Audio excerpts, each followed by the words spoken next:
It's December 30th and the new year is almost here. Here's a really cool concept to think about, and I just got turned on to this myself, so I've been contemplating this. Where do you think your soul resides?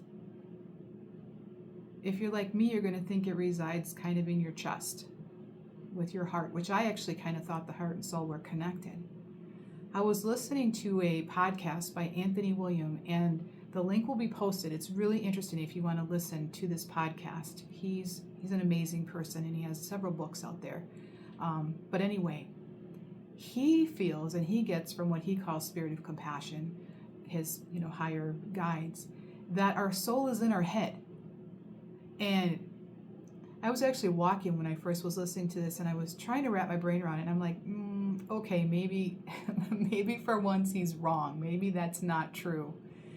And then I started to think about the connection between our brain and our heart.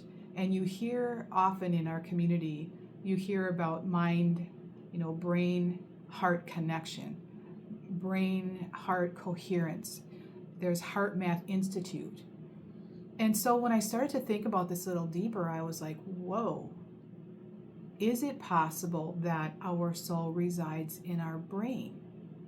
He talked about the fact that when we leave our bodies, our brain, we take our memories with us. And I thought it was just more of a heart was there, but this makes a lot of sense. So I'm kind of curious what you think on this one. If you sit with this, do you feel like our soul could potentially be in our head, in our brain? Why or why not? I'm really curious. I would love to hear your comments on this one, because when you get to be my age, and I'm not saying I'm old, but especially when I'm in the field, I've kind of heard a lot of this stuff. So when something new comes across my plate and I'm like, oh, that's a good thing to think about, I have no freaking clue. I would love to hear what you have to say. Tomorrow is New Year's Eve.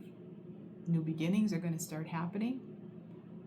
So this will be a fun thing to contemplate today, and I highly recommend listening to his podcast. It gives kind of a cool perspective. I'll talk to you tomorrow.